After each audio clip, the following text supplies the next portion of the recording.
মক্কার এক রাস্তা দিয়ে প্রতিদিনই নবীজি কাবায় যেতেন।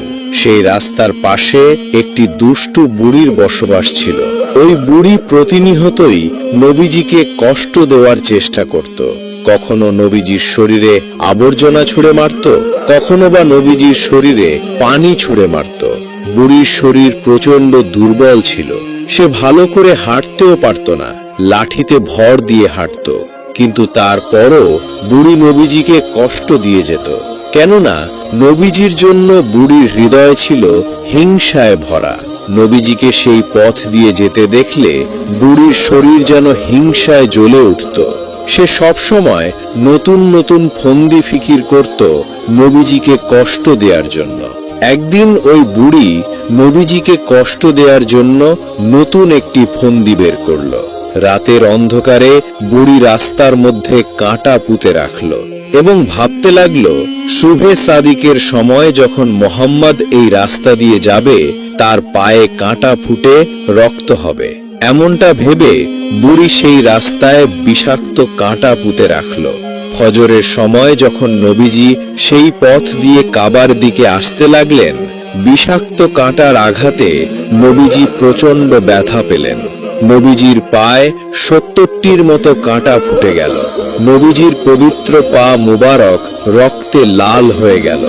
দূর থেকে সেই বুড়ি মহিলা নবীজির রক্তাক্ত পা দেখে হৃদয়ে যেন শান্তি খুঁজে পেল। এভাবেই বৃদ্ধা মহিলা তার কাজ প্রতিদিনই করে, আর রাসূল সাল্লাল্লাহু আলাইহি ওয়াসাল্লামের ধৈর্য, সহনশীলতা এবং সৌন্দর্য ভরা চরিত্র সে কষ্ট সহ্য করে যায়। নবীজি কখনো একটি শব্দ উচ্চারণ করেননি, কখনো দুঃখও দেখাননি, কখনো প্রতিবাদও করেননি। মক্কার অনেকেই এই দৃশ্য দেখত। তারা অবাক হয়ে ভাবত, মুহাম্মদ কতটা ধৈর্যশীল, কতটা ক্ষমাশীল। প্রতিদিন ওই বুড়ি তার পথে কাঁটা বিছিয়ে রাখে, সে কাঁটাগুলো সরিয়ে রাস্তা অতিক্রম করে চলে যায়, তারপরও বুড়িকে কিছুই বলে না। একদিনের সকালটা ছিল ভিন্ন রকম। নবীজি যখন বাড়ি থেকে কাবার দিকে যেতে শুরু করলেন, তিনি খেয়াল করলেন আজকে রাস্তায় কোনো কাঁটা নেই। নবীজি সেখানে দাঁড়িয়ে গেলেন আর ভাবতে লাগলেন, বুড়িমার কি হয়েছে? বুড়িমা তো প্রতিদিনই আমার জন্য রাস্তায় কাঁটা পুঁতে রাখে, কিন্তু আজকে রাস্তায় কাঁটা নেই কেন? নিশ্চয়ই বুড়িমা অসুস্থ হয়েছে। অতঃপর রাসূল সাল্লাল্লাহু আলাইহি ওয়াসাল্লাম আশপাশের কয়েকজন লোককে জিজ্ঞেস করলেন, আপনারা কি বলতে পারবেন ওই বুড়ির ঘর কোথায়, যে বুড়ি আমার জন্য প্রতিদিন রাস্তায় কাঁটা বিছিয়ে রাখত? সেই লোক সকল নবীজিকে বুড়ির ঘরটি দেখিয়ে দিল। রাসূলুল্লাহ ঘরের দরজার সামনে গিয়ে ডাক দিলেন, হে বুড়িমা, তুমি কি ঘরে আছো? ঘরের ভিতর থেকে প্রচন্ড জীর্ণ শীর্ণ এবং অসুস্থ গলায় উত্তর আসলো, হ্যাঁ, আমি ঘরেই আছি। কে তুমি? ঘরের ভিতরে আসো। রাসূল সাল্লাল্লাহু আলাইহি সাল্লাম ঘরের ভিতর প্রবেশ করলেন এবং তিনি তাকিয়ে দেখলেন বুড়ি জ্বরে প্রচন্ড অসুস্থ হয়ে বিছানায় শুয়ে আছে। নবীজিকে সেখানে দেখে বুড়ি প্রচন্ড অবাক হয়ে গেল। নবীজি বুড়ির কাছে গিয়ে দাঁড়ালেন এবং বুড়িকে বললেন, হে বুড়িমা, তুমি যদি আমাকে অনুমতি দাও তাহলে আমি তোমার খেদমত করতে পারি। নবীজির মুখে এমন কথা শোনার পর বুড়ির মুখ দিয়ে কোনো কথা বের হচ্ছিল না। মনে হয় যেন বুড়ি বাকশক্তি হারিয়ে ফেলেছেন। বুড়ির চোখ দিয়ে অঝোর ধারায় অশ্রু পড়তে শুরু করলো। অতঃপর নবীজি সাল্লাল্লাহু আলাইহি ওয়াসাল্লাম নিজের হাতে বুড়ির খেদমত শুরু করলেন। কয়েকদিন পর বুড়ি যখন সুস্থ হয়ে উঠল, বুড়ি রাসূল সাল্লাল্লাহু আলাইহি ওয়াসাল্লামকে বলল, আমি তোমাকে কত কষ্টই না দিয়েছি, এত কষ্টের পরেও তুমি আমার ঘরে এসে আমার সেবা করেছো। তোমার মতো মহান ব্যক্তি এই মক্কার জমিনে আর দ্বিতীয়টি খুঁজে পাওয়া যাবে না। আমি আর দেরি করতে চাই না, আমি তোমার ধর্মের অনুসারী হতে চাই। এভাবেই নবীজি তার উত্তম চরিত্র দিয়ে মানুষের হৃদয় জয় করেছেন। একজন অসহায় এবং দরিদ্র ব্যক্তি, তার বাড়ি ছিল মক্কার বাহিরে। সে প্রায়ই মক্কায় ভিক্ষা করতে আসত।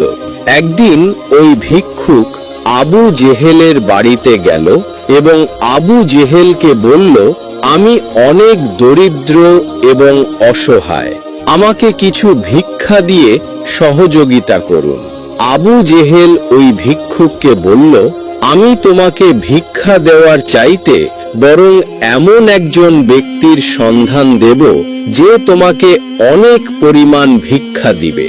ওই ব্যক্তি তোমাকে এত পরিমাণ ভিক্ষা দিবে যে আজকের পর তোমাকে আর কখনো ভিক্ষা করতে হবে না। আজকের পর থেকে তুমি ধনী হয়ে যাবে।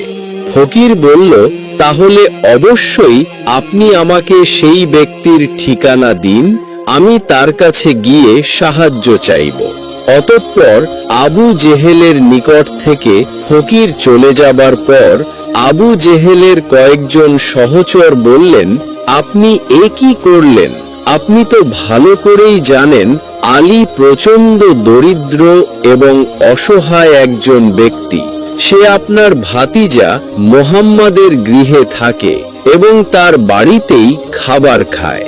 আব্দুল্লাহর এতিম পুত্র মুহাম্মদ যদি দয়া করে খাবার দেয় তবেই সে খাবার পায়, অন্যথায় সে অনাহারে থাকে। আবু জেহেল তখন বলল, আমি মুহাম্মদ এবং তার উম্মতকে ছোট করার জন্য এই ভিক্ষুককে আলীর বাড়িতে পাঠালাম। আমি তো ভালো করেই জানি আলীর কোনো অর্থ নেই, টাকা পয়সা নেই। আলী এই ভিক্ষুককে সাহায্য করতে পারবে না। আলী যখন এই ভিক্ষুককে সাহায্য করতে পারবে না, তখন আমরা ওই ভিক্ষুককে সাথে নিয়ে মক্কার মানুষদেরকে বলে বেড়াবো, দেখো মুহাম্মাদের উম্মত আলী, যে কিনা মুহাম্মাদের ধর্ম গ্রহণ করেছে। একজন ভিক্ষুককে ভিক্ষা দেওয়ার মতো টাকা তার কাছে নেই। এভাবে আমরা মক্কার জমিনে প্রচার করব আর মুহাম্মাদের শান মানকে খাটো করব। মক্কা নগরীতে সকলের সামনে আলী এবং তার নবী মুহাম্মাদের মান সম্মান ক্ষুণ্ণ হবে। এজন্যই আমি ইচ্ছা করে ওই ভিক্ষুককে আলীর বাড়িতে পাঠিয়েছি। ভিক্ষুক হযরত আলী রাদিয়াল্লাহু তাআলা আনহুর বাড়িতে পৌঁছে হযরত আলী রাদিয়াল্লাহু তাআলা আনহুকে বললেন, আমি প্রচণ্ড অসহায় এবং দরিদ্র। বাড়িতে আমার ছোট ছোট ছেলে মেয়ে রয়েছে, তারা অনাহারে রয়েছে।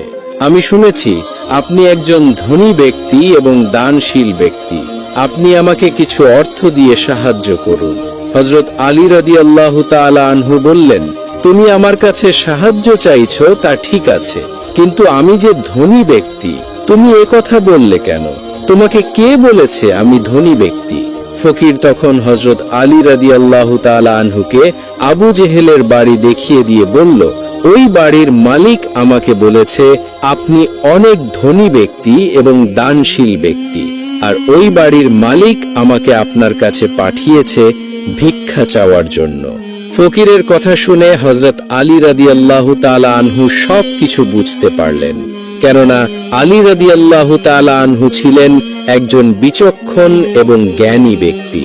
হযরত আলী রাদিয়াল্লাহু তাআলা আনহু বুঝতে পারলেন আবু জেহেল ইচ্ছাকৃতভাবে এই ফকিরকে তার বাড়িতে পাঠিয়েছে, কেননা আবু জেহেল ভালো করে জানে আলী কোনো ভিক্ষা দিতে পারবে না।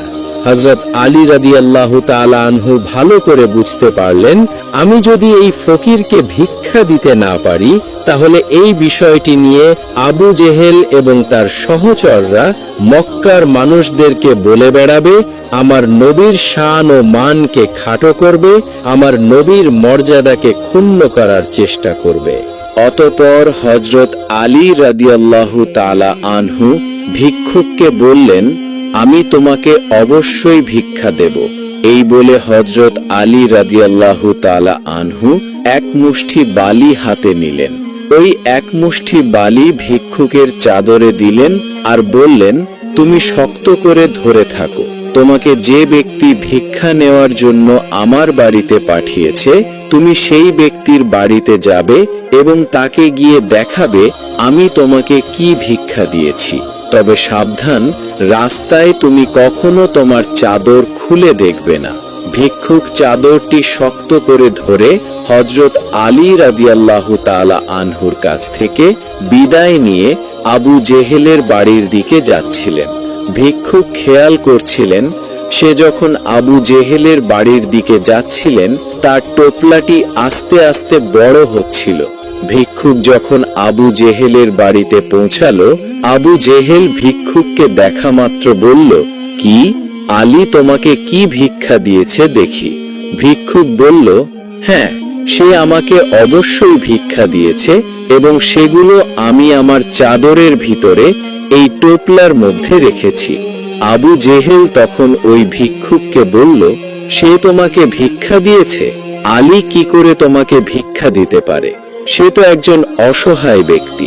আলী তো নিজেই খেতে পায় না।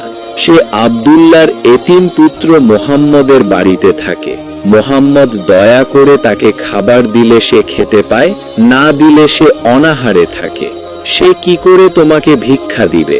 ফকির তখন বলল, ওই ব্যক্তি আমাকে ভিক্ষা দিয়েছে এবং ভিক্ষা দেওয়ার পর বলেছে আমি যেন রাস্তায় এই টোপলাটি খুলে না দেখি, আপনার কাছে এসে তারপর যেন খুলে দেখি।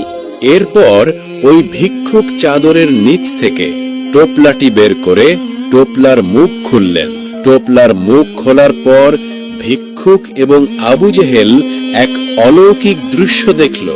আবু জেহেল দেখল ফকিরের টোপলার মধ্যে হীরা জহরত। ফকির তার নিজ টোপলায় হীরা জহরত দেখে অনেক আনন্দিত হলো। আবু জেহেল বলল, আমি আমার জীবনে কখনো এত দামি হীরা জহরত দেখিনি। এগুলো কি সত্যিই তোমাকে আলী ভিক্ষা দিয়েছে? ওই ফকির বলল, হ্যাঁ, আলী আমাকে এগুলোই ভিক্ষা দিয়েছে। আবু জেহেল বলল, আমি কিছুতেই বিশ্বাস করি না। আলী তো নিজেই খেতে পায় না, সে অন্যের দয়ার উপর নির্ভরশীল। নিঃসন্দেহে আলী চুরি করেছে এবং চুরি করে তোমাকে ভিক্ষা দিয়েছে। আমি মোহাম্মদের কাছে আলীর বিরুদ্ধে বিচার দায়ের করব। দেখি মোহাম্মদ তার সাহাবী আলীর কি বিচার করে। এই বলে আবু জেহেল ফকিরের হাত ধরে ফকিরকে নিয়ে গেলেন রাসূল সাল্লাল্লাহু আলাইহি ওয়াসাল্লামের কাছে এবং সেখানে গিয়ে আবু জেহেল চিৎকার করে বললেন, হে মোহাম্মদ, তোমার আলী চুরি করেছে। তোমার আলী মুনি মুক্তা চুরি করে এই ফকিরকে সেগুলো ভিক্ষা দিয়েছে। রাসূল সাল্লাল্লাহু আলাইহি ওয়াসাল্লাম বললেন, আমার আলী যে চুরি করেছে এর প্রমাণ কি? আবু জেহেল বললেন, প্রমাণ এই যে ফকির, তোমার আলী তো নিজেই খেতে পায় না। সে অনেক দরিদ্র এবং অসহায়। সে কি করে ফকিরকে এই হীরা জহরাতগুলো ভিক্ষা দিল? নিঃসন্দেহে সে চুরি করেছে।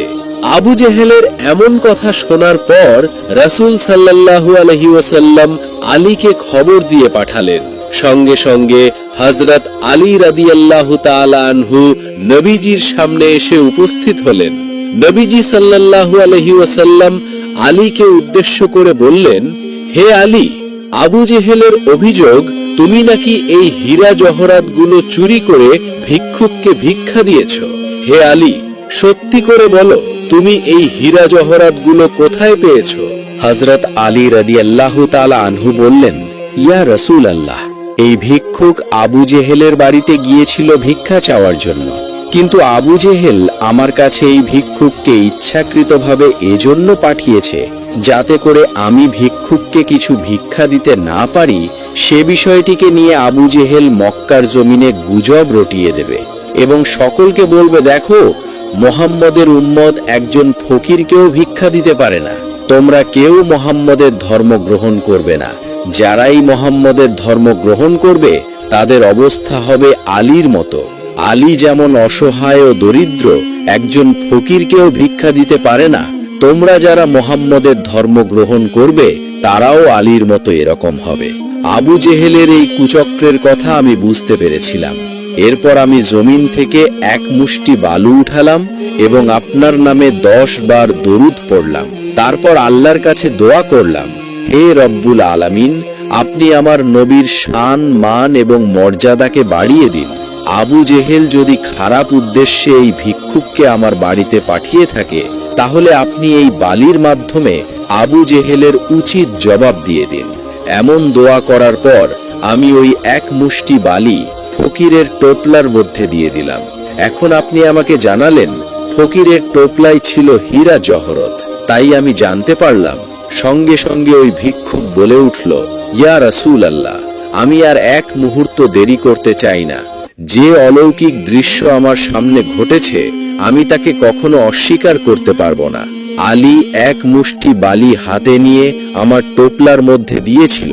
সেই বালি যদি আপনার দরুদের বরকতে আপনার শান এবং মান রক্ষার জন্য ওই বালি যদি হীরা জহরতে পরিণত হতে পারে, তাহলে নিঃসন্দেহে আপনার দ্বীন ইসলাম গ্রহণ করলে আমার জীবনও পরিবর্তন হয়ে যাবে। আমি আর এক মুহূর্ত দেরি করব না। আমাকে এক্ষুনি কালেমা পড়ে মুসলমান বানিয়ে দিন। ফকিরের এমন কথা শুনে আবু জেহেল চিৎকার করে বলল, এ ভিক্ষুক, তোর এত বড় সাহস! তোকে তো আমি এখানে নিয়ে এসেছি, তুই আমার অনুমতি ছাড়াই মোহাম্মদের দলে যোগ দিতে চাচ্ছিস? তুই একটু অপেক্ষা কর, আমি এক্ষুনি প্রমাণ করে দেব মোহাম্মদ মিথ্যাবাদী। এই বলে আবু জেহেল একটু পিছনে গেল, তারপর কয়েকটি ছোট ছোট পাথর হাতের মুঠে নিল। এরপর নবীজির সামনে এসে বলল, হে মোহাম্মদ, তুমি যদি বলতে পারো আমার হাতে কি আছে, তাহলে আমিও কালেমা পড়ে মুসলমান হব। রাসূল সাল্লাল্লাহু আলাইহি ওয়াসাল্লাম বললেন, চাচা যান, আপনার হাতের ভিতরে যে বস্তুটি রয়েছে ওই বস্তু যদি নিজেই সাক্ষ্য দেয় আমি আল্লাহ রাব্বুল আলামিনের পয়গম্বর ও রাসূল, তাহলে কি চলবে? আবু জেহেল খুশি হয়ে বলল, চলবে, অবশ্যই চলবে। আমার হাতের ভিতরে যে বস্তু আছে সে বস্তু যদি বলে তুমি আল্লাহ রাসূল, তাহলে অবশ্যই আমি কালেমা পড়ে নেব। এরপর রাসূল সাল্লাল্লাহু আলাইহি ওয়াসাল্লাম বললেন, হে আবু জেহেলের হাতে রাখা বস্তু, তুমি যে বস্তুই হও না কেন, তুমি আবু জেহেলকে আমার পরিচয় দিয়ে দাও। সঙ্গে সঙ্গে অলৌকিকভাবে আবু জেহেলের হাতের ভিতর থেকে আওয়াজ আসলো, আশহাদু আল্লা ইলাহা ইল্লাল্লাহু ওয়া আশহাদু আন্না মুহাম্মাদান আবদুহু ওয়া রাসূলুহু। অলৌকিক মজেজা দেখার পর আবু জেহেল চিৎকার করে বলল, জাদুকর, তুমি একজন জাদুকর, অবশ্যই তুমি অনেক বড় জাদুকর, তা না হলে কি করে একটি পাথর তোমার পক্ষে কথা বলতে পারে? তুমি যে একজন জাদুকর এতে কোনো সন্দেহ নেই, আমি কিছুতেই তোমার ধর্ম গ্রহণ করব না। এরপর আবু জেহেল সেখান থেকে চলে গেল, কিন্তু ওই ভিক্ষুক আর এক মুহূর্ত দেরি করলেন না। ভিক্ষুক তার টোপলা থেকে সমস্ত মণিমুক্তা হীরা জহরত মাটিতে ছুঁড়ে ফেলে দিলেন আর বললেন, আমার সামনে যে দুটি অলৌকিক ঘটনা ঘটেছে, এই অলৌকিক ঘটনা দেখার পর আমার আর বুঝতে বাকি নেই, আপনি আখিরি জামানার শেষ নবী, শেষ পয়গম্বর। আমাকে এক্ষুনি কালেমা পড়ে মুসলমান বানিয়ে দিন। একদা হযরত মুহাম্মদ সাল্লাল্লাহু আলাইহি ওয়াসাল্লাম তার একজন সাহাবীর অর্থ সংকটের কারণে একজন ইহুদির কাছ থেকে ঋণ গ্রহণ করতে চাইলেন। সেই ইহুদি ঋণ প্রদান করতে সম্মত হলো, তবে একটি নির্দিষ্ট দিনের মধ্যে ঋণ পরিশোধ করতে হবে এই শর্ত জুড়ে দিল। হযরত মুহাম্মদ সাল্লাল্লাহু আলাইহি ওয়াসাল্লাম সেই শর্ত মেনে ঋণ গ্রহণ করলেন এবং সেই ঋণটি সাহাবীর কাছে পৌঁছে দিলেন। এভাবেই দিন চলছিল। হযরত মুহাম্মদ সাল্লাল্লাহু আলাইহি ওয়াসাল্লাম একদিন জানাজার নামাজ পড়িয়ে বাড়ি ফিরছিলেন। সাথে ছিলেন প্রিয় সাহাবায়ে কেরাম হযরত আবু বকর রাদিয়াল্লাহু তাআলা আনহু, হযরত ওমর রাদিয়াল্লাহু তাআলা আনহু সহ আরো কয়েকজন। পথিমধ্যে সেই ইহুদি হঠাৎ করে হযরত মুহাম্মদ সাল্লাল্লাহু আলাইহি ওয়াসাল্লামের সামনে এসে উপস্থিত। রাগত স্বরে এবং অভদ্র ভাষায় মুহাম্মদ সাল্লাল্লাহু আলাইহি ওয়াসাল্লামের উনায়ে হাত দিয়ে বলছে, হে মুহাম্মদ, তুমি আমার ঋণের টাকা পরিশোধ করছো না কেন? আমি তোমার পরিবার সম্পর্কে জানি, একবার টাকা নিলে আর মনে থাকে না। লোকটিকে ঋণ পরিশোধ করার নির্দিষ্ট দিন এখনো পার হয়নি, অথচ সে এসে ঋণের টাকা চাইল, তবুও তিনি কিছু বললেন না। আমরা সকলেই জানি মুহাম্মদ সাল্লাল্লাহু আলাইহি ওয়াসাল্লাম ছিলেন মদিনা রাষ্ট্রের প্রধান। তিনি চাইলেই ওই ইহুদিকে যে কোনো কঠিন শাস্তি দিতে পারতেন, কিন্তু তিনি কিছুই করলেন না। ধীরস্থিরভাবে নিজেকে নীরব রাখলেন। এদিকে সকলেই অবাক হয়ে গেল মদিনা রাষ্ট্রের প্রধানের সাথে আমাদের সকলের প্রিয় নবী হযরত মুহাম্মদ সাল্লাল্লাহু আলাইহি ওয়াসাল্লামের সাথে এরকম দুর্ব্যবহার কোনোভাবে মেনে নেওয়া যায় না। আমরা এও জানি হযরত ওমর রাদিয়াল্লাহু তাআলা আনহু ছিলেন একজন সাহসী যোদ্ধা। তিনি রীতিমতো রেগে গেলেন এবং নবী করিম সাল্লাল্লাহু আলাইহি ওয়াসাল্লামের কাছে এসে বললেন, হে রাসূল সাল্লাল্লাহু আলাইহি ওয়াসাল্লাম, আমাকে অনুমতি দিন, এই ইহুদির গর্দান আমি দেহ থেকে আলাদা করে দিব। কিন্তু নবী করিম সাল্লাল্লাহু আলাইহি ওয়াসাল্লাম বললেন, হে ওমর, শান্ত হও, আমি তোমার কাছে উত্তম ব্যবহার আশা করি। তুমি কি চাও কেউ খারাপ আচরণ করলে তার সাথে ভালো আচরণ করবে না? এবারে ওমর রাদিয়াল্লাহু তাআলা আনহু নীরব হয়ে গেলেন। তখন হযরত মুহাম্মদ সাল্লাল্লাহু আলাইহি ওয়াসাল্লাম বললেন, হে ওমর, যাও, তুমি এই ব্যক্তিটিকে সাথে নিয়ে ঋণ পরিশোধ করে দাও এবং 32 কেজি খেজুর দিয়ে দাও। এই কথা বলে হযরত মুহাম্মদ সাল্লাল্লাহু আলাইহি ওয়াসাল্লাম অন্যান্য সাহাবীগণকে সাথে নিয়ে চলে গেলেন। এদিকে ওমর রাদিয়াল্লাহু তাআলা আনহু এই ইহুদিকে নিয়ে তার বাড়ির দিকে চলে গেলেন। বাড়িতে যাওয়ার পর ওমর রাদিয়াল্লাহু তাআলা আনহু খুব সুন্দর ব্যবহার করে তার ঋণ পরিশোধ করলেন এবং 32 কেজি খেজুর দিলেন। তখন সেই ইহুদি অবাক হয়ে গেল। এরকম খারাপ আচরণ করার পরও মুহাম্মদ এবং তার অন্যান্য সঙ্গী সাথীগণ কোনো দুর্ব্যবহার করল না, কোনো খারাপ আচরণ করল না। উপরন্তু ঋণ পরিশোধের সাথে 32 কেজি খেজুর, এটা কেন? এ প্রশ্ন করল হযরত ওমর রাদিয়াল্লাহু তাআলা আনহুকে। ওমর রাদিয়াল্লাহু তাআলা আনহু বললেন, শোনো হে ব্যক্তি, তোমার ঋণ পরিশোধ করা হয়েছে। একই সাথে 32 কেজি খেজুর দেওয়ার মানে হচ্ছে আমি তোমার সাথে দুর্ব্যবহার করেছি। এই দুর্ব্যবহারের কাফফারা হিসেবে তোমাকে 32 কেজি খেজুর দেয়া হলো। তখন ইহুদি ব্যক্তিটি নীরব হয়ে রইল, কোনো কথা বলছিল না। ওমর রাদিয়াল্লাহু জিজ্ঞাসা করলেন, তুমি নীরব হয়ে কি ভাবছো? তখন বলল, হে ওমর, তুমি কি আমাকে চেনো? তুমি কি আমার নাম জানো? তখন ওমর রাদিয়াল্লাহু তাআলা আনহু বললেন, না। তখন সেই ব্যক্তিটি বলল, আমার নাম যায়েদ ইবনে সুনা। যায়েদ ইবনে সুনা এই নামটি শুনে ওমর রাদিয়াল্লাহু তাআলা আনহু অবাক হয়ে গেলেন। তিনি দু চোখ বড় বড় করে তাকালেন। জানতেন যায়েদ ইবনে সুনা মদিনার সেই বিখ্যাত ইহুদি আবাই, যার অনেক ধন সম্পদ। এই ব্যক্তি যে যায়েদ ইবনে সুনা, ওমর রাদিয়াল্লাহু তাআলা আনহু সেটা জানতেনই না। এবারে যায়েদ ইবনে সুনা বলল, হে ওমর, আমাদের ধর্মগ্রন্থে মুহাম্মদের নবী হওয়ার যত ভবিষ্যৎবাণী পাওয়া যায় তার সবগুলোই আমি মুহাম্মদের উপর পেয়েছি।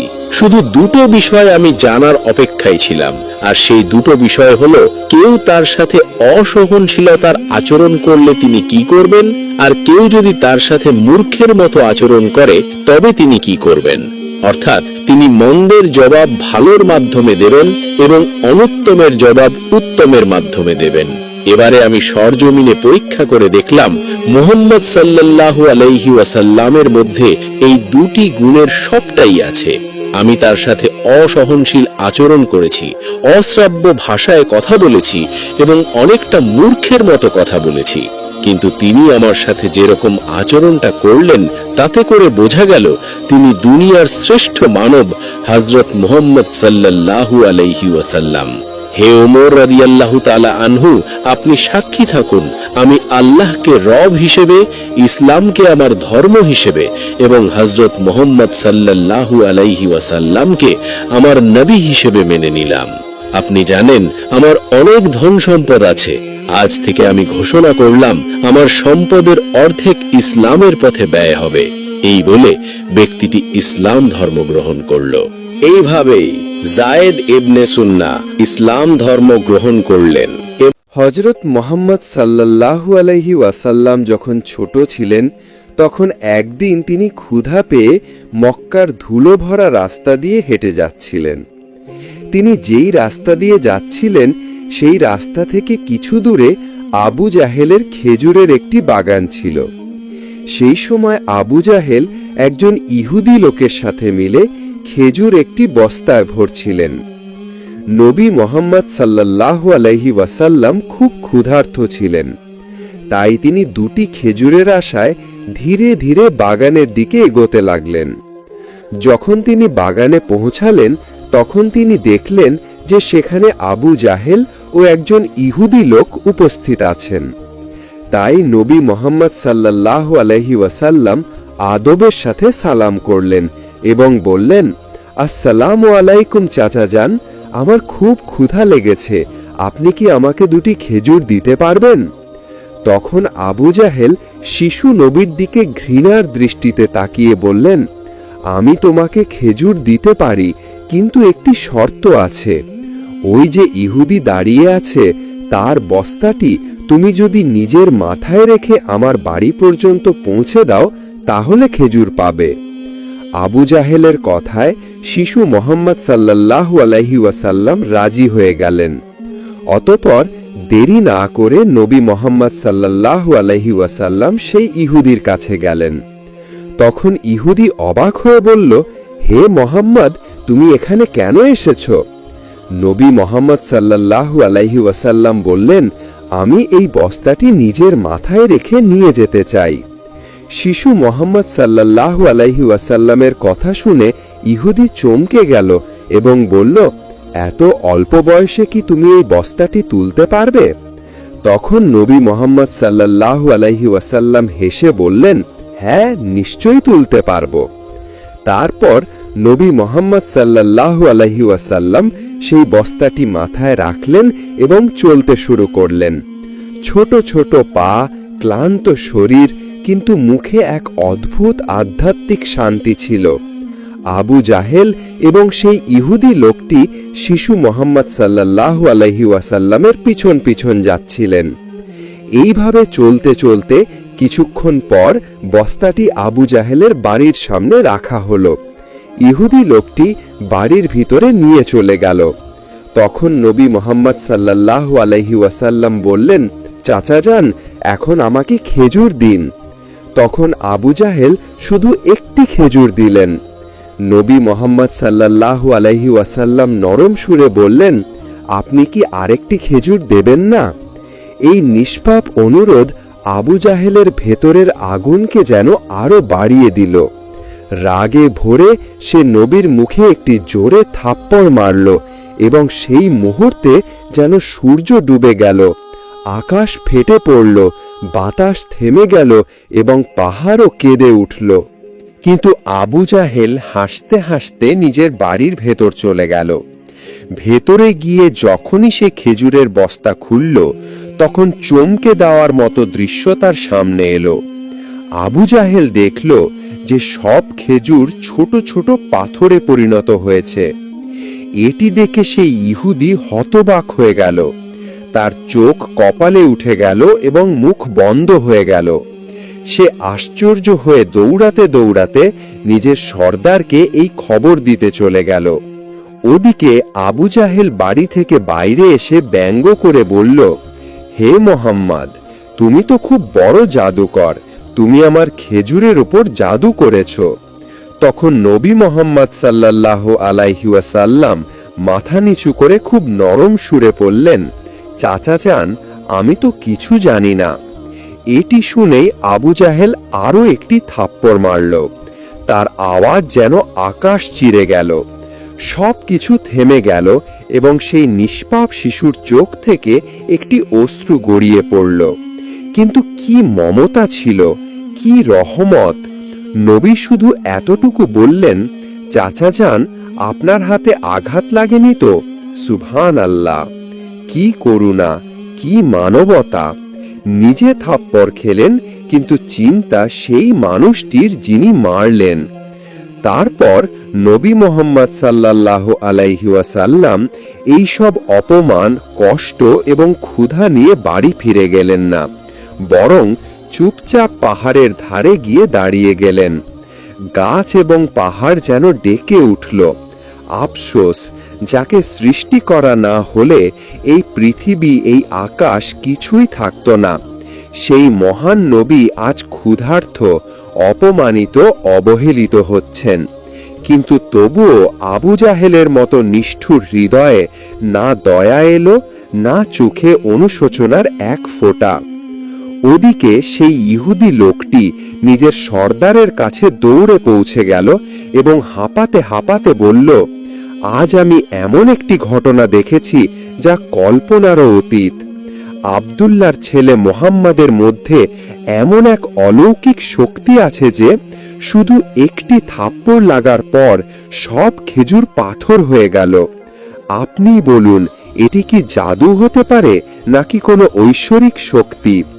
এটি শুনে সর্দার কিছুক্ষণ চুপ করে রইল।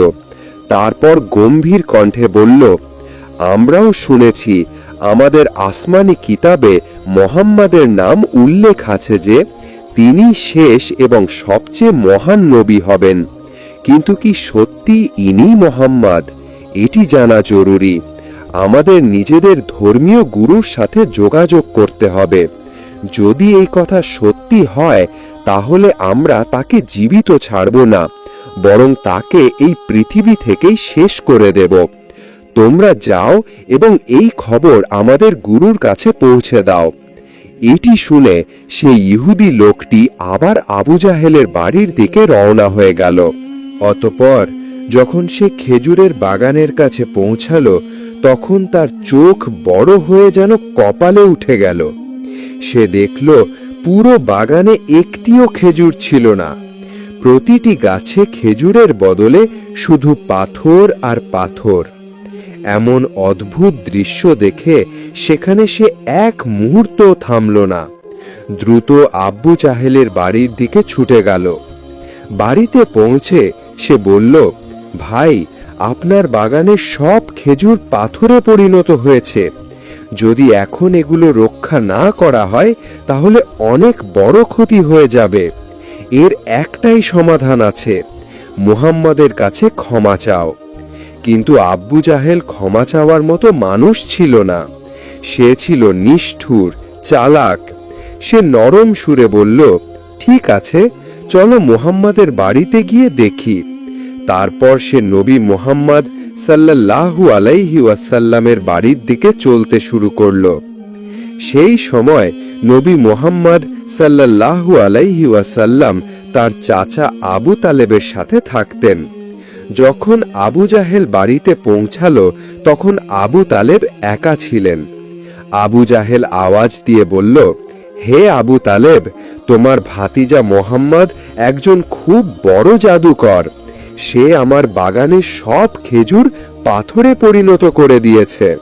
তারপর সে ব্যঙ্গ করে বলল, কোথাও কোনো পাহাড়ের ধারে কোনো সিংহ বা ভাল্লুক তাকে খেয়ে ফেলেনি তো?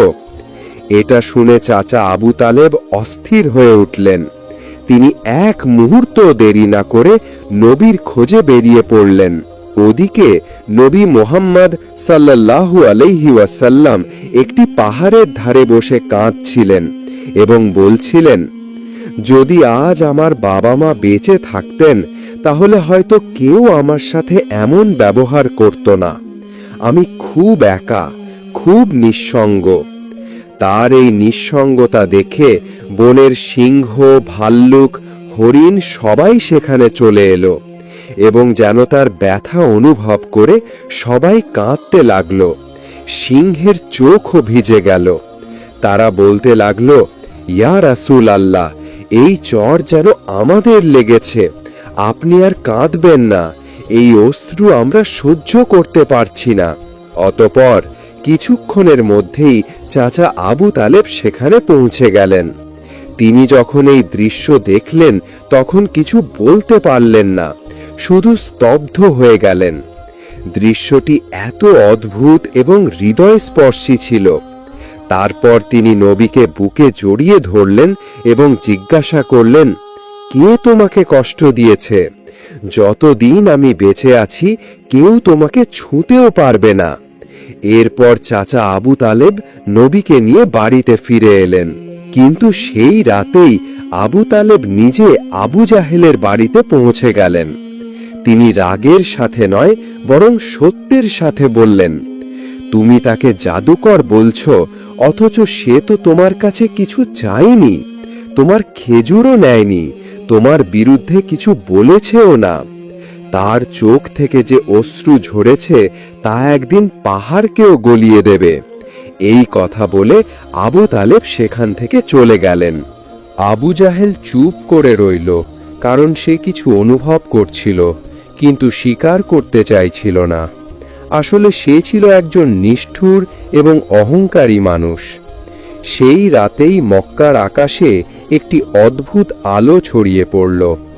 সবাই ভাবল হয়তো কোনো তারা ভেঙে পড়েছে, কিন্তু বাস্তবতা ছিল যে ফেরেশতারা এক এক করে পৃথিবীতে নেমে আসছিলেন।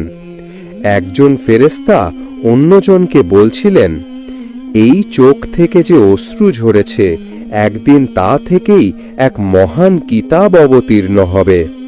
ইনি সবচেয়ে মহান মানুষ এবং শেষ নবীও, যিনি পুরো বিশ্বের জন্য রহমত হয়ে এসেছেন। ওদিকে যখন ইহুদিরা এই অলৌকিক ঘটনার খবর পেল, তখন তাদের হৃদয়ে আগুন লেগে গেল। তারা নবী মুহাম্মদ সাল্লাল্লাহু আলাইহি ওয়াসাল্লামকে হত্যা করার ষড়যন্ত্র শুরু করে দিল, কারণ তারা চেয়েছিল যে শেষ নবী তাদের গোত্রে জন্মগ্রহণ করুক, কিন্তু এমনটা হয়নি। তাদের মধ্যে একজন ইহুদি ব্যক্তি তার ধর্মীয় পণ্ডিতের কাছে গেল এবং পুরো কাহিনী বিস্তারিতভাবে বলল। ইহুদি ধর্মগুরু কিছুক্ষণ চোখ বন্ধ করে রইল, তারপর ধীর স্বরে বলল, আমি তাকে চিনে ফেলেছি। ইনি সেই নবী যার উল্লেখ আমাদের কিতাবে আছে। তার দুটি চিহ্ন আছে, একটি তার কাঁধে নবুয়তের মোহর, দ্বিতীয়টি তার দৃষ্টিতে থাকা রহমত। কেউ জিজ্ঞেস করল, তাহলে কি আপনি ঈমান আনবেন? সে চুপ হয়ে গেল, মাথা নিচু করে নিল। তারপর শুধু এতটুকু বলল, আমরা চেয়েছিলাম যে সে আমাদের গোত্রে আসুক, তাই আমরা সত্যকে অস্বীকার করব। ওদিকে প্রতি বছর চাচা আবু তালেব ব্যবসার জন্য সিরিয়া যেতেন। সেই দিনও আবু তালেব সিরিয়ার সফরের প্রস্তুতিতে ব্যস্ত ছিলেন।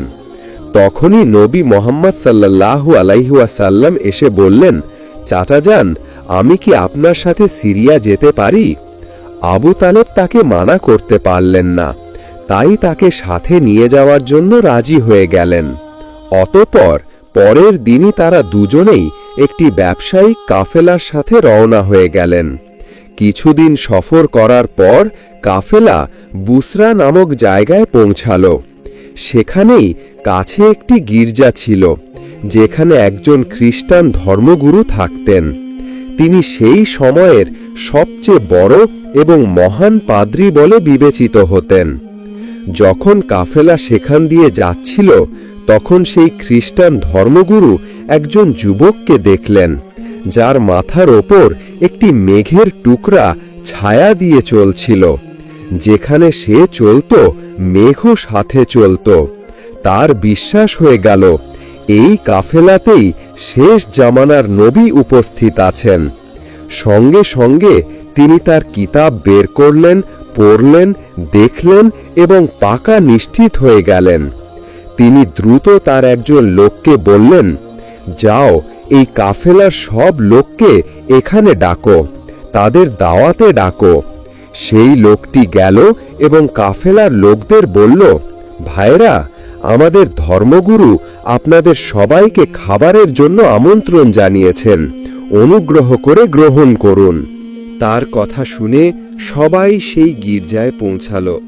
ধর্মগুরু সবাইকে ভালো ভোজ দিলেন।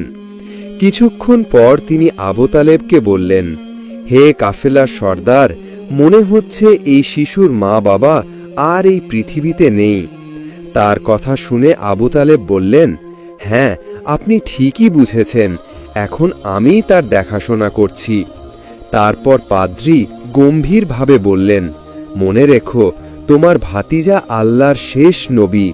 তার পিঠে নবুয়তের মোহর আছে, তার চোখে রহমত আছে, তাকে কখনো একা ছেড়ো না। যদি ইহুদি ও নাসারারা জানতে পারে, তাহলে তারা তাকে মেরে ফেলার চেষ্টা করবে। খ্রিস্টান পাদ্রীর কথা শুনে আবু তালেব অবাক হয়ে জিজ্ঞেস করলেন, আপনি এসব কিভাবে জানলেন? খ্রিস্টান পাদ্রী জবাব দিলেন, আমি আমাদের কিতাবে এই ঘটনার বিস্তারিত পড়েছি। এখন যাও এবং মুহাম্মদকে আমার কাছে নিয়ে এসো। ফলে আবু তালেব মুহাম্মদ সাল্লাল্লাহু আলাইহি ওয়াসাল্লামকে আনতে রওনা হলেন। কিছুক্ষণ পর সেই খ্রিস্টান পাদ্রী দেখলেন যে আরেকটি কাফেলা সেই জায়গা দিয়ে যাচ্ছিল। তিনি দ্রুত সেখানে পৌঁছালেন এবং জিজ্ঞেস করলেন, তোমরা কারা, কোথায় যাচ্ছ এবং কেন? তারা জবাব দিল, আমরা রোমের সৈনিক, আমাদের বাদশাহ আমাদের পাঠিয়েছেন। আমাদের বলা হয়েছে যে শেষ নবী পৃথিবীতে এসে গেছেন এবং আমাদের তাকে খুঁজে বের করে শেষ করতে হবে। তোমরা কি তার সম্পর্কে কিছু জানো? তখন সেই খ্রিস্টান পাদ্রী হাসলেন এবং বললেন, তোমরা অযথা চেষ্টা করছো। যদি আল্লাহ শেষ নবীকে পাঠিয়ে থাকেন তাহলে তিনিই তার হেফাজত করবেন। এই পৃথিবীতে কারো এত শক্তি নেই যে তাকে ক্ষতি করতে পারে, তাই তোমরা রোমে ফিরে যাও। খ্রিস্টান পাদ্রীর এই কথা শুনে সেই সৈন্যরা চুপচাপ ফিরে গেল। অতঃপর রাতে খ্রিস্টান পাদ্রী আবি তালেবকে গির্জায় ডাকলেন এবং বললেন, হে কাফেলার সর্দার, দেখলে তো আমার কথাই সত্যি হলো। ইহুদি ও নাসারারা শেষ নবীর ঘোর শত্রু। যদি তারা কোনোভাবে তাকে পেয়ে যায় তাহলে নিশ্চিত তাকে মেরে ফেলার চেষ্টা করবে। তাই আমার কথা শোনো, তোমার ভাতিজাকে নিয়ে বিদেশে যেও না, ফিরে যাও। পরের দিন আবু তালেব সফর ছেড়ে দেওয়ার সিদ্ধান্ত নিলেন এবং কাফেলা দেশের দিকে ফিরে চলল। কিছু দূর যাওয়ার পর রাস্তায় তারা একটি ঘোড়া দেখতে পেলেন, কিন্তু সেখানে কোনো মানুষ ছিল না। তাই তারা নেমে দেখলেন যে একজন মানুষ মর্মর অবস্থায় পড়েছিল। আসলে সে একজন ইহুদি ছিল যে শেষ নবীকে মারতে এসেছিল, কিন্তু আজ সেই নবী নিজেই নিজের হাতে তাকে পানি পান করিয়ে তার জীবন বাঁচাচ্ছিলেন। তারপর তাকে সাথে নিয়ে কাফেলা আবার রওনা হলো। চলতে চলতে তারা একটি সমুদ্রের তীরে পৌঁছালেন, যেখানে জেলেদের একটি বসতি ছিল। কাফেলা সেখানেই আরামের জন্য থামল, কিন্তু সেই জেলেরা মূর্তি পূজক ছিল এবং গভীর কুসংস্কারে ডুবেছিল। আবু তালেব সেখানে পৌঁছালেন যেখানে কিছু লোক মূর্তির সামনে ঝুঁকেছিল। তিনি একজনকে জিজ্ঞেস করলেন, ভাই, তোমরা এভাবে মূর্তির পূজা কেন করছো? সে জবাব দিল, অনেক দিন ধরে আমাদের জালে মাছ আসছে না, তাই সমুদ্রের দেবতাকে খুশি করার জন্য আমরা এই পূজা করছি। ওদিকে নবী করিম সাল্লাল্লাহু আলাইহি ওয়াসাল্লাম দেখলেন একটি বড় মূর্তির পাশে একজন মহিলা ও তার সন্তান শিকল দিয়ে বাঁধা আছে। তাদের কোরবানির জন্য বাঁধা হয়েছিল। জেলেদের বিশ্বাস ছিল যে এমনটা করলে দেবতা খুশি হবেন এবং তাদের জালে মাছ আসবে। তখন নবী করিম সাল্লাল্লাহু আলাইহি ওয়াসাল্লাম ধীরে ধীরে সেখানে পৌঁছালেন এবং মা ও ছেলেকে সেই শিকল থেকে মুক্ত করে দিলেন। সেই মুহূর্তে একজন জেলে এসে ঘাবড়ে গিয়ে বলল, যাদের কোরবানি দেওয়ার জন্য বাঁধা হয়েছিল তাদেরকে কোনো এক বাচ্চা মুক্ত করে দিয়েছে। এটা শুনে সবাই রাগে নবীকে ধরতে দৌড়ালো। আবু তালেব তাদের থামাতে এগিয়ে গেলেন। তখনই সবার চোখ একটি অলৌকিক ঘটনা দেখে বেরিয়ে এলো। সেই বড় মূর্তি নিজেই পড়ে ভেঙে গেল। সমুদ্রে প্রবল ঢেউ উঠতে লাগলো এবং তাদের সাথে প্রচুর মাছ ওপরে চলে এলো। জেলেরা জাল ফেলে মাছ ধরতে লাগলো এবং আনন্দে মেতে উঠল। এসব দেখে আবু তালেব হতবাক হয়ে গেলেন। আসলে নবী করিম সাল্লাল্লাহু আলাইহি ওয়াসাল্লাম সেই সময় সমুদ্রের ধারে দাঁড়িয়ে নিজের রবের কাছে দোয়া করছিলেন এবং সেই দোয়ার বরকতে আল্লাহ তাআলা সমুদ্রকে মাছ দিয়ে ভরে দিলেন। তখন কাফেলা মক্কার দিকে রওনা হয়ে গেল। মক্কায় পৌঁছানোর পর নবী মুহাম্মদ সাল্লাল্লাহু আলাইহি ওয়াসাল্লাম তার চাচা আবু তালেমের ছাগল চড়াতেন। একদিন ছাগল চড়িয়ে ফেরার সময় নবী মুহাম্মদ সাল্লাল্লাহু আলাইহি ওয়াসাল্লাম দেখলেন এক জায়গায় গোলাম ও দাসীদের হাট বসেছে। পুরুষদের গরম লোহা দিয়ে পেটানো হচ্ছিল এবং মহিলাদের উচ্চ দামে বিক্রি করা হচ্ছিল। এই দৃশ্য দেখে নবীর হৃদয় কেঁপে উঠল। ওদিকে নবীর এক চাচা আবু রাহাব গোলামদের কেনা বেচা করতেন। তিনি একজন নিরপরাধ দাসীকে অত্যন্ত চড়া দামে বিক্রি করছিলেন। তখনই সেই দাসীর স্বামী দৌড়াতে দৌড়াতে এলো এবং বলল, হুজুর, আপনি এই জুলুম করবেন না, আমাদের ক্ষমা করে দিন। সে বড় অসহায় ভাবে এবং কাকুতি মিনতি করে কাঁদতে লাগল, কিন্তু আবুল আহাব তার কথা শুনছিল না। সেই সময় আমাদের রহমতের নবী মুহাম্মদ সাল্লাল্লাহু আলাইহি ওয়াসাল্লাম সেখানে পৌঁছে গেলেন এবং চাচা আবুল আহাবকে বললেন, চাচা, এই মহিলাকে বিক্রি করবেন না। আবুল আহাব কটমট করে তাকিয়ে বলল, আমি একে খুব চড়া দামে কিনেছি, যদি তুমি এর দাম পরিশোধ করে দাও তাহলে নিয়ে যাও। তখন নবী মুহাম্মদ সাল্লাল্লাহু আলাইহি ওয়াসাল্লাম কিছু না বলে তার দাম পরিশোধ করে দিলেন এবং সেই দিন সেই মহিলা আমাদের প্রিয় নবীর কারণে মুক্ত হয়ে গেল। তো প্রিয় দর্শক, এই ছিল আমাদের আজকের এই ভিডিও। কেমন লাগলো কমেন্ট করে আমাদের অবশ্যই জানাবেন। আজ তাহলে এই পর্যন্তই। আপনারা ভালো থাকবেন, সুস্থ থাকবেন। আল্লাহ হাফেজ। খন্দকের যুদ্ধের ঠিক আগে হযরত মুহাম্মদ সাল্লাল্লাহু আলাইহি ওয়াসাল্লামের নির্দেশে সকল সাহাবীরা কাঁধে কাঁধ মিলিয়ে পরিখা খনন করছিলেন। খননের সময় হঠাৎ সেখানে একটি শক্ত পাথর দেখা গেল। তখন সাহাবীরা রাসূলুল্লাহ সাল্লাল্লাহু আলাইহি ওয়াসাল্লামের কাছে এসে বললেন, হে আল্লাহর নবী, পরিখা খনন করার সময় একটি শক্ত পাথর বেরিয়েছে। তখন নবীজি সাল্লাল্লাহু আলাইহি ওয়াসাল্লাম বললেন, ঠিক আছে, আমি নিজেই পরিখার ভেতরে নামব। সেই সময় হযরত মুহাম্মদ সাল্লাল্লাহু আলাইহি ওয়াসাল্লাম কয়েক দিনের ক্ষুধার্ত ছিলেন। পরিখা খননকারী প্রায় সকল সাহাবীও 3 দিন ধরে কিছুই খেতে পায়নি।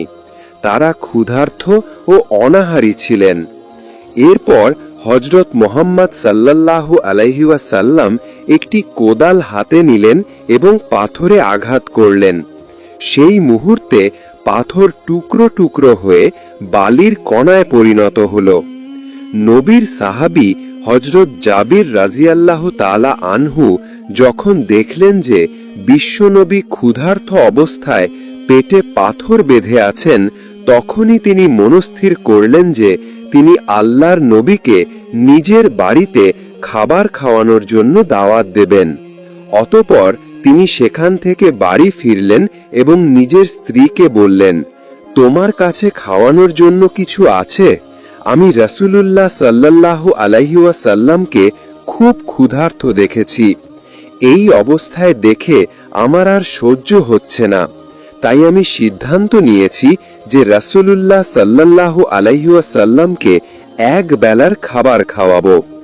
তখন জাবির রাদিয়াল্লাহু আনহুর স্ত্রী একটি পাত্রে 1 সা অর্থাৎ প্রায় 4 মুদ, যা প্রায় 1 কিলোগ্রামের কাছাকাছি জব বের করে বললেন, এই জব ছাড়া বাড়িতে আর কিছু ছিল না।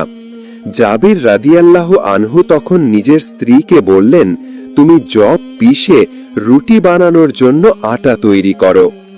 এই কথা বলে জাবির রাদিয়াল্লাহু তাআলা আনহু ভাবতে লাগলেন যে রুটির ব্যবস্থা তো হয়েই গেল, যদি সাথে আরো কিছু ব্যবস্থা হয়ে যেত তাহলে হয়তো রাসূলুল্লাহ সাল্লাল্লাহু আলাইহি ওয়াসাল্লাম খুব খুশি হতেন। কিছুক্ষণ পর তার মনে পড়ল যে তার কাছে একটি মোটো তাজা ছাগলের বাচ্চা আছে। এই ভেবে তিনি স্বস্তি পেলেন।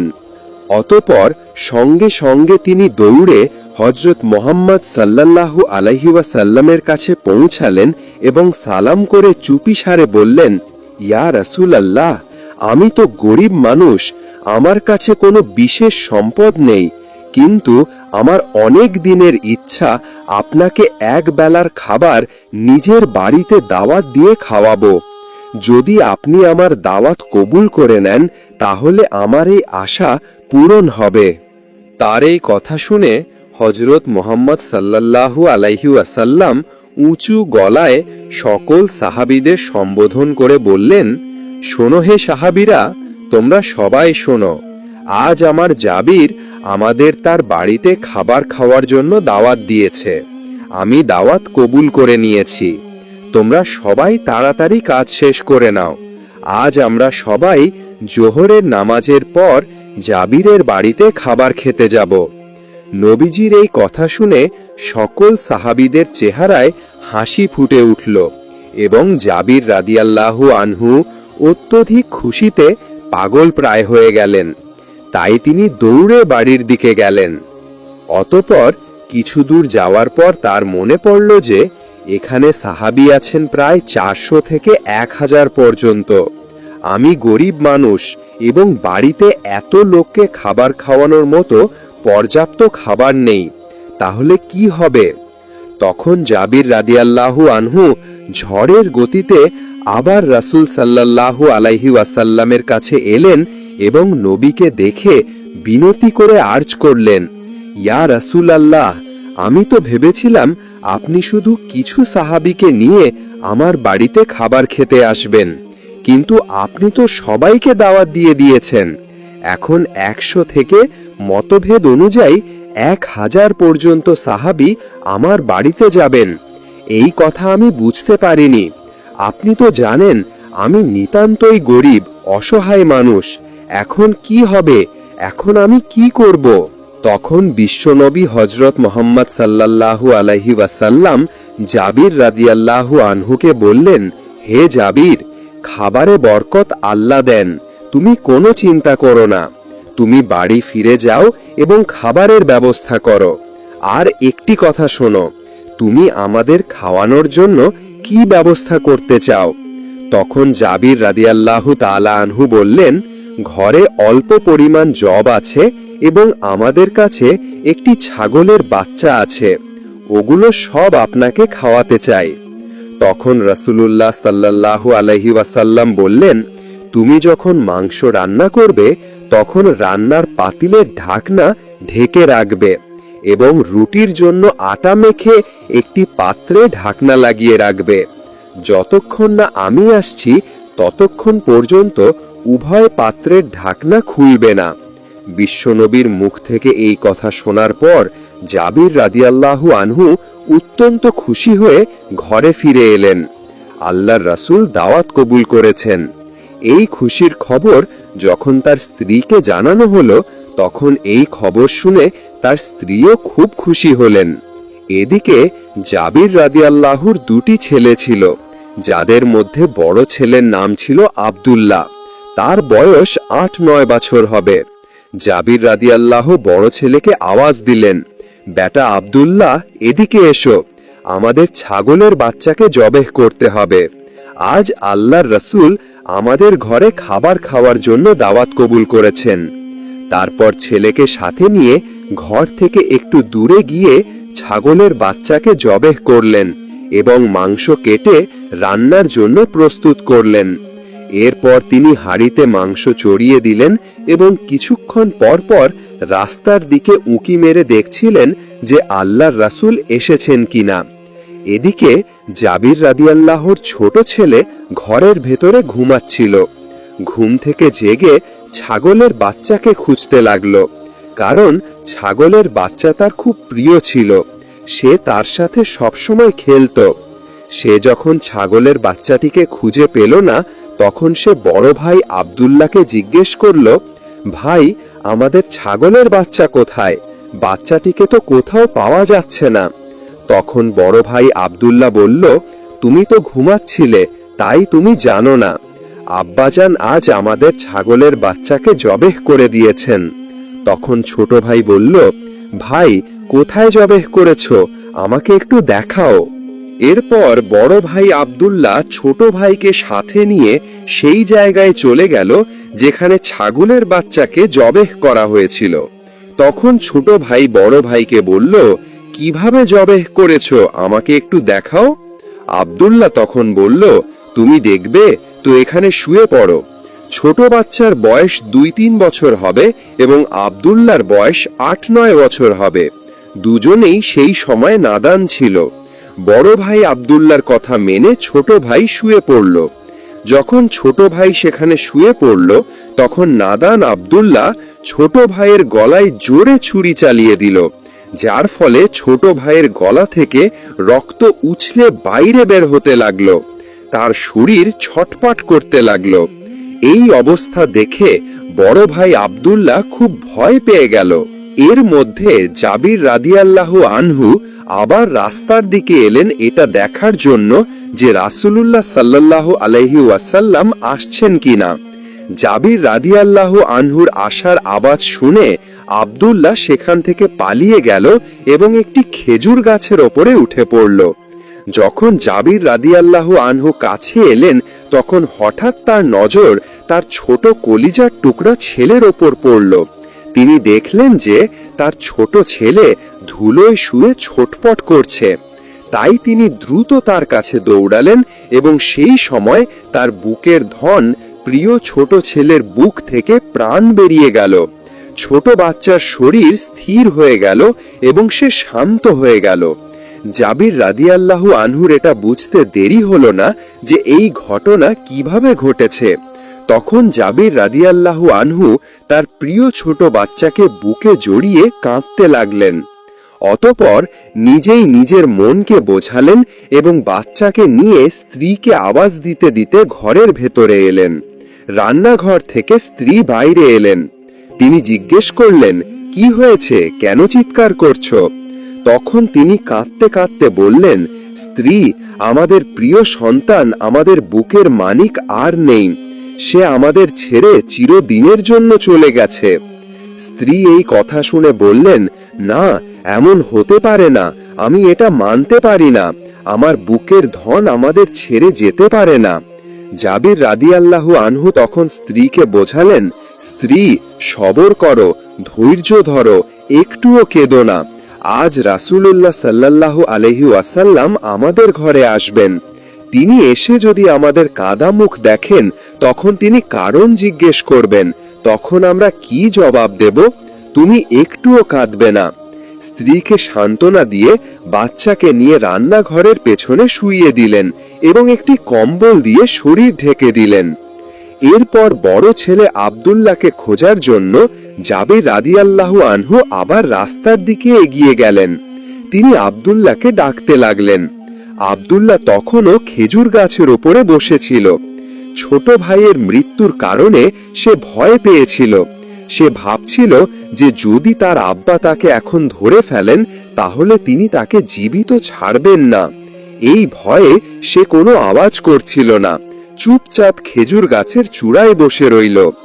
জাবির রাদিয়াল্লাহু একটু দূরে যেতেই আব্দুল্লাহ ভাবল, এখানে থাকা নিরাপদ নয়। যে কোনো সময় আব্বা আমাকে দেখে ফেলতে পারেন এবং যদি একবার দেখে ফেলেন তাহলে আর রক্ষা নেই। তাই যেমনই আব্দুল্লাহ খেজুর গাছ থেকে নিচে নামতে শুরু করলো তখনই তার পা পিছলে গেল এবং ধপ করে মাটিতে পড়ে গেল এবং তার প্রচন্ড চোট লাগলো। জাবির রাদিয়াল্লাহু আনহু কোনো কিছু পড়ার আওয়াজ শুনে যখন পেছনে ঘুরলেন তখন তিনি দেখলেন যে খেজুর গাছের নিচে আব্দুল্লাহ পড়ে ছটফট করছে। তাই তিনি তাৎক্ষণিক দৌড়ে বড় ছেলে আব্দুল্লাহর কাছে এলেন এবং তাকে বুকে জড়িয়ে ধরলেন। ততক্ষণে খেজুর গাছ থেকে পড়ার আঘাত সহ্য করতে না পারার কারণে আব্দুল্লাহর প্রাণ খাঁচা থেকে উড়ে গিয়েছিল। মাত্র কিছু মুহূর্তের ব্যবধানে তাদের দুটি প্রিয় কলিজার টুকরা দুজনেই মারা গিয়েছিল। এই দুঃখ, এই কষ্ট সহ্য করা কত কঠিন ছিল, কত হৃদয় বিদারক ঘটনা ছিল এটি বলে বোঝানো অসম্ভব। তিনি বড় ছেলে আব্দুল্লাহকে কোলে নিয়ে কাঁদতে কাঁদতে আবার তার স্ত্রীকে ডাকলেন, স্ত্রী, তুমি কোথায়? স্ত্রীর সেই সময় বুকে বড় ব্যথা ছিল। পাথর দিয়ে চেপে রুটি বানানোর জন্য আটার খামির তৈরি করছিল। স্বামীর আওয়াজ শুনে চমকে গেল। তাড়াতাড়ি রান্নাঘর থেকে বাইরে এলো। এসে দেখল স্বামী তার বড় ছেলে আব্দুল্লাহর নিথর দেহকে বুকে জড়িয়ে কাঁদছেন। এই দৃশ্য দেখে সে নিজেকে ধরে রাখতে পারল না। চিৎকার করে বলতে লাগলো, এটা হতে পারে না, আমি এটা মানতে পারি না। আজ আল্লাহর রাসূল আমাদের বাড়িতে দাওয়াত কবুল করেছেন এবং আজই আমাদের বুকের মানিকরা আমাদের এভাবে ধোঁকা দিয়ে চলে যাবে? আমি এটা মানতে পারি না। তখন জাবির রাদিয়াল্লাহু আনহু কিছুটা শান্ত স্বরে স্ত্রীকে বললেন, স্ত্রী, তুমি এত কান্নাকাটি করো না, ঘটনাটা বুঝতে পারছো না। আমার মন বলছে আমাদের কঠিন পরীক্ষা চলছে। এই পরীক্ষায় আমাদের ফেল হওয়া চলবে না, আমাদের পাশ হতেই হবে। তুমি ধৈর্য ধরো, কেঁদো না, শান্ত হও, ঘরে যাও এবং খাবার তৈরি করো। এখনই আল্লাহর রাসূল আমাদের বাড়িতে আসবেন। যদি তারা এসে দেখেন যে তুমি আর আমি দুজনেই কাঁদছি, তাহলে তারা কোনো মূল্যেই আমাদের বাড়ির খাবার খাবে না। আমরা রাসূলকে আমাদের প্রাণের চেয়েও বেশি ভালোবাসি, এমনকি আমাদের সন্তানদের চেয়েও বেশি ভালোবাসি। আমাদের কষ্ট হলে তাতে কোনো দুঃখ নেই, কিন্তু আমরা আমাদের রাসূলের মনে কোনো কষ্ট দিতে পারি না এবং দেব না। এই কথা বলে জাবির বড় ছেলে আব্দুল্লাহকে নিয়ে রান্নাঘরের পেছনে ছোট ছেলের কাছে শুইয়ে দিলেন এবং একটি কম্বল দিয়ে ঢেকে দিলেন। ঘরে ঢোকার সাথে সাথেই রাস্তার দিকে তাকালেন। তিনি দেখলেন যে আল্লাহর রাসূল উটের পিঠে সওয়ার হয়ে তাদের বাড়ির দিকে আসছেন। পেছনে সাহাবীদের লম্বা সারি দেখা গেল। তাই তিনি দৌড়ে রাস্তার দিকে গেলেন এবং রাসূল সাল্লাল্লাহু আলাইহি ওয়াসাল্লামকে ডেকে বললেন, আহলান সাহলান ইয়া রাসূল, এই বলে স্বাগত জানালেন। এরপর তাদের ঘরের ভেতরে নিয়ে এলেন। স্ত্রীকে আওয়াজ দিয়ে বললেন, আল্লাহর রাসূল আমাদের বাড়িতে এসেছেন, তাড়াতাড়ি খাবার পরিবেশনের ব্যবস্থা করো। তখন তার স্ত্রী আটার খামির রাসূল সাল্লাল্লাহু আলাইহি ওয়াসাল্লামের সামনে রাখলেন। তিনি তাতে একটু থুতু মিশিয়ে বরকতের দোয়া করলেন। এরপর মাংসের হাঁড়ির কাছে গেলেন এবং তাতেও একটু থুতু মিশিয়ে বরকতের দোয়া করে দিলেন। এরপর বললেন যে, তুমি চুলার ওপর থেকে এই হাঁড়িটি নিচে নামাবে না, তুমি ওখান থেকেই সবজি নিয়ে পরিবেশন করবে। এরপর রাসূল সাল্লাল্লাহু আলাইহি ওয়াসাল্লামকে ঘরের ভেতরে বসানোর ব্যবস্থা করলেন। দস্তরখান বিছিয়ে দিলেন, সাথে কিছু সাহাবীকেও বসালেন এবং সকল সাহাবীকে ঘরের উঠানে বসতে দিলেন। এরপর জাবির রাদিয়াল্লাহু আনহু বিশ্বনবীকে ঘরের ভেতরে যাওয়ার অনুরোধ করলেন। আল্লাহর রাসূল যখন ঘরের ভেতরে এক পা রেখেছিলেন এবং অন্য পা বাইরে ছিল, ঠিক সেই সময় আল্লাহর হুকুমে ফেরেশতা হযরত জিবরাইল আলাইহিস সালাম সেখানে এলেন।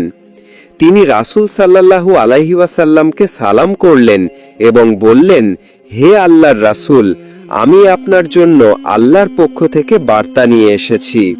আল্লাহ পাক আপনাকে বলেছেন যে আপনি যখন জাবিরের বাড়িতে খাবার খাবেন, তখন আপনি তার দুই ছেলেকে নিয়ে একসাথে বসে খাবার খাবেন। এই কথা বলে হযরত জিবরাইল আলাইহিস সালাম অদৃশ্য হয়ে গেলেন। এরপর রাসূল সাল্লাল্লাহু আলাইহি ওয়াসাল্লাম ঘরের ভেতরে ঢোকার পর পা আবার বাইরের দিকে বের করলেন এবং জাবির রাদিয়াল্লাহু আনহুকে বললেন, জাবির, তোমার তো দুই ছেলে আছে, তারা কোথায়? তুমি তাদের ডাকো, আমরা একসাথে বসে খাবার খাবো। জাবির রাদিয়াল্লাহু তাআলা আনহু তখন বললেন, ইয়া রাসূল, তারা তো ছোট বাচ্চা, হয়তো কোথাও আছে, আপনারা সবাই মিলে খাবার খেয়ে নিন, তারা পরে খেয়ে নেবে। তখন রাসূল সাল্লাল্লাহু আলাইহি ওয়াসাল্লাম বললেন, না, তুমি তাদের এখনই ডাকো। কিন্তু জাবির রাদিয়াল্লাহু তাআলা আনহু তখন বললেন, তারা পরে খেয়ে নেবে, আপনারা শুরু করুন। তখন রাসূল সাল্লাল্লাহু আলাইহি ওয়াসাল্লাম একটু কঠোরভাবে বললেন, জাবির, তুমি বুঝতে পারছো না? তোমার ছেলেদের নিয়ে একসাথে খাবার খাওয়া এটা আমার ইচ্ছা নয়, এটা আল্লাহর ইচ্ছা। তুমি আর দেরি করো না, তাড়াতাড়ি ছেলেদের আমার কাছে নিয়ে এসো। তখন হযরত জাবির রাদিয়াল্লাহু আনহু কিছুক্ষণ চুপ রইলেন। এবার রাসূল সাল্লাল্লাহু আলাইহি ওয়াসাল্লামের কানে ঘরের ভেতর থেকে কারো ধীরে ধীরে কান্নার আওয়াজ এলো। তখন রাসূল সাল্লাল্লাহু আলাইহি ওয়াসাল্লাম বললেন, হে জাবির, ঘরের ভেতরে কে কাঁদছে? তখন জাবির রাদিয়াল্লাহু আনহু বললেন, হুজুর, আমার সাথে আসুন, আপনার সব প্রশ্নের উত্তর পেয়ে যাবেন। এই বলে জাবির রাদিয়াল্লাহু আনহু রাসূল সাল্লাল্লাহু আলাইহি ওয়াসাল্লামকে সাথে নিয়ে রান্নাঘরের পেছনের দিকে গেলেন। তিনি কম্বল দিয়ে ঢাকা দুটি দেহ দেখিয়ে বললেন, এরা আমার সন্তান, এরা আমার হৃদয়ের টুকরা, এখানে শুয়ে আছে। তারা আমাদের ছেড়ে চলে গেছে এবং জীবিত নেই। এই কথা শুনে রাসূল সাল্লাল্লাহু আলাইহি ওয়াসাল্লাম নিস্তব্ধ হয়ে গেলেন। কিছুক্ষণ চুপ করে রইলেন। এরপর জাবির রাদিয়াল্লাহু আনহুকে বললেন, আরে জাবির, তুমি এত কঠোর বাবা, এটা আমি আগে জানতাম না। তোমার কলিজার টুকরা তোমাকে ছেড়ে চলে গেছে, তবুও আমাকে খাওয়ানোর জন্য পাগল হয়ে গেছো। এমনকি আমাকে আন্দাজও করতে দাওনি। তোমার বুকে দুঃখের পাহাড়, তুমি আমাকে এত ভালোবাসো। অতঃপর রসুল সাল্লাল্লাহু আলাইহি ওয়াসাল্লাম জমিনে বসে পড়লেন এবং দুই ছেলের বুকে দুই হাত রেখে বললেন, হে জাবিরের ছেলেরা, আমি আল্লাহর রসুল, তোমাদের ডাকছি, তোমরা উঠে বসো আমার সাথে খাবার খাওয়ার জন্য। নবীজির এই কথা বলার সাথে সাথেই আল্লাহর দরবারে তা কবুল হয়ে গেল। ছেলেদের প্রাণ আবার তাদের বুকে ফিরে এলো, জীবিত হয়ে গেল দুই ভাই। এইবার রসুল সাল্লাল্লাহু আলাইহি ওয়াসাল্লাম তাদের দুই ভাইকে বুকে জড়িয়ে ঘরের ভেতরে আনলেন এবং খাবার খেতে বসলেন। তখন নবীজি সব সাহাবীদের উদ্দেশ্য করে বললেন, হে সাহাবীরা, তোমরা সবাই শোনো, আজ তোমরা যত খুশি রুটি খাও, যত খুশি মাংস খাও, কিন্তু হাড় চিবাবে না এবং চুষে চুষে খাবে। তখন রসুল সাল্লাল্লাহু আলাইহি ওয়াসাল্লাম হযরত জাবির রাদিয়াল্লাহু আনহুকে বললেন, হে জাবির, তুমি সবাইকে খাবার তৈরি করে দাও। তখন জাবির রাদিয়াল্লাহু আনহু খাবারের পাতিলের ঢাকনা সরিয়ে হাত ভেতরে দিলেন এবং তা থেকে মাংস ও রুটি সবাইকে দিতে লাগলেন। অতঃপর সবাই পেট ভরে খাওয়ার পর হযরত মুহাম্মদ সাল্লাল্লাহু আলাইহি ওয়াসাল্লাম হযরত জাবিরকে বললেন, হে জাবির, এখন তুমি মাংস ও রুটির ঢাকনা খোলো। হযরত জাবির রাদিয়াল্লাহু আনহু মাংস ও রুটির ঢাকনা খুলতেই দেখলেন আগের মতোই সব মাংস পাতিলে মজুদ আছে, এক টুকরা মাংস কম নেই এবং রুটি আগে যতটা ছিল ততটাই আছে। হযরত জাবির রাদিয়াল্লাহু আনহু এই দৃশ্য দেখে আশ্চর্য হয়ে গেলেন। এরপর নবীজি হযরত জাবির রাদিয়াল্লাহু আনহুকে বললেন, হে জাবির, তুমি মাংস খাওয়ার পর সব হাড় আমার সামনে নিয়ে এসো। ফলে জাবির রাদিয়াল্লাহু আনহু হাড়গুলো বিশ্বনবীর সামনে এনে হাজির করে দিলেন। এরপর হাড়গুলো সামনে রেখে নবীজি আল্লাহর দরবারে দোয়া করলেন। সেই সময় জাবির রাদিয়াল্লাহু আনহুর ছোট ছেলের সেই ছাগল হাড়গুলোর মাঝখান থেকে বেরিয়ে এক দৌড় দিল। সুবহানাল্লাহ! এটাই ছিল সাহাবায়ে কেরামের নবীর প্রতি ভালোবাসা। মদিনার বাতাসে তখন ছিল এক অদ্ভুত শান্তি। খেজুর গাছের পাতাগুলো দুলছে হালকা বাতাসে, দূরে মসজিদে নববীর দিক থেকে আজানের ধ্বনি ভেসে আসছে। মানুষ একে একে আল্লাহর পথে ফিরে আসছে। নবী করিম সাল্লাল্লাহু আলাইহি ওয়াসাল্লাম আল্লাহর বাণী ছড়িয়ে দিচ্ছেন, মানুষকে আহ্বান করছেন এক আল্লাহর ইবাদতে। কিন্তু সবাই যে খুশি ছিল তা নয়। মদিনার কিছু ইহুদি গোত্র ছিল যারা নবীজের দাওয়াত সহ্য করতে পারত না। তাদের হৃদয়ে ছিল হিংসা আর ঘৃণা। তাদেরই মধ্যে একজন ছিল এক ইহুদি মহিলা, যার নাম ছিল লুবাইদা বিনতে আসাম। সে ছিল জাদুতে পারদর্শী এবং অন্ধকার শক্তির উপাসক। একদিন সে সিদ্ধান্ত নিল নবীজিকে ক্ষতি করবে। সে ভাবল, যদি মুহাম্মদকে কষ্ট দেওয়া যায় তাহলে তার দাওয়াত বন্ধ হয়ে যাবে, তার অনুসারীরা দুর্বল হয়ে পড়বে। অতঃপর একদিন সে কৌশলে নবীজির ব্যবহৃত একটি চিরুনি সংগ্রহ করল। সেই চিরুনিতে ছিল নবীজির চুলের কিছু গোছা। লুবাইদা সেই চুলগুলো নিয়ে একটি সুতোয় 11টি গিঁট বেঁধে প্রতিটি গিঁটে জাদুর মন্ত্র পড়ল এবং শয়তানের নাম উচ্চারণ করে ফুঁ দিল। তারপর সেই গিঁট বাঁধা বস্তুটি একটি খেজুরের শুকনো খোসার মধ্যে রেখে জারোয়ান নামের এক পুরনো কুয়োর ভেতরে ফেলে দিল। ওদিকে কিছুদিনের মধ্যেই জাদুর প্রভাব পড়তে শুরু করল নবীজির ওপর। তিনি ধীরে ধীরে দুর্বল হতে লাগলেন। শরীরে ব্যথা শুরু হলো, কখনো মন খারাপ হতো, কখনো মনে হতো তিনি কিছু করেছেন, আবার মনে হতো করেননি। সাহাবারা তাকে দেখে উদ্বিগ্ন হয়ে পড়লেন, কিন্তু নবীজি কাউকে দোষারোপ করলেন না। তিনি নামাজে দাঁড়াতেন, কোরআন তেলাওয়াত করতেন, দোয়া করতেন এবং বলতেন, আমার রবই আমার সহায়। দিনগুলো এইভাবেই কেটে যাচ্ছিল। নবীজি বুঝতে পারলেন যে কিছু অদৃশ্য শক্তি তাকে কষ্ট দিচ্ছে। এক রাতে তিনি ঘুমিয়ে পড়লেন। তখনই ঘটল এক অলৌকিক ঘটনা। নবীজি স্বপ্নে দেখলেন যে দুজন ফেরেশতা আকাশ থেকে নেমে আসছেন। একজন এসে তার মাথার কাছে বসলেন এবং অন্যজন পায়ের কাছে। প্রথম ফেরেশতা জিজ্ঞাসা করলেন, এই মানুষটির কি হয়েছে? দ্বিতীয়জন বললেন, তার ওপর জাদু করা হয়েছে। প্রথমজন বললেন, কে জাদু করেছে? দ্বিতীয়জন বললেন, একজন ইহুদি মহিলা, নাম লুবাইদ বিন আসাম। প্রথমজন বলল, সেই জাদুর বস্তুটি এখন কোথায়? দ্বিতীয়জন বলল, একটি কুয়োর মধ্যে, যার নাম জারোয়ান, সেখানে খেজুরের খোসা ও গিট বাঁধা সুতো রাখা আছে। অতঃপর সকালে ঘুম থেকে উঠে নবীজি সাহাবাদের ডেকে বললেন, তোমরা জারোয়ান নামক কুয়োতে যাও এবং সেখানে যা আছে তা নিয়ে আসো। সাহাবারা গেলেন। তারা কুয়োর কাছে পৌঁছে তাকিয়ে দেখলেন যে কুয়োর পানি লালচে, যেন তাতে রক্ত মিশে আছে। তলদেশে দেখা গেল এক গিঁট বাঁধা বস্তু, যার সঙ্গে খেজুরের খোসা ও চুল জড়ানো। তাই সাহাবীরা সেটি তুলে আনলেন নবীজির কাছে। তখন আল্লাহ তাআলা নবীজির ওপর অবতীর্ণ করলেন দুটি সূরা, সূরা ফালাক ও সূরা নাস। নবীজি সেই সূরাগুলো পড়তে শুরু করলেন। প্রতিটি আয়াতের সঙ্গে খুলে যেতে লাগলো একটি করে গিট। প্রথম আয়াতে এক গিট খুলল, দ্বিতীয় আয়াতে আরেকটি, তৃতীয় আয়াতে আরেকটি, এভাবে সব গিট খুলে গেল। শেষ আয়াত পাঠের পর নবীজি অনুভব করলেন তার শরীর হালকা হয়ে গেছে, মনে প্রশান্তি ফিরে এসেছে, আর তিনি সম্পূর্ণ সুস্থ হয়ে গেলেন। সাহাবারা আনন্দে কেঁদে ফেললেন, কিন্তু রাগও অনুভব করলেন সেই জাদুকরীর প্রতি।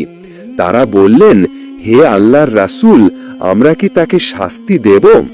তখন নবীজি শান্ত কণ্ঠে বললেন, না, আল্লাহ আমাকে সুস্থ করেছেন। আমি কাউকে শাস্তি দিতে আসিনি, বরং রহমত নিয়ে এসেছি। ফলে তিনি সেই মহিলাকে ক্ষমা করে দিলেন। কি আশ্চর্য উদারতা! যিনি চাইলে শাস্তি দিতে পারতেন, কিন্তু তিনি ক্ষমা করলেন সেই মহিলাকে যে তাকে কষ্ট দিয়েছিল।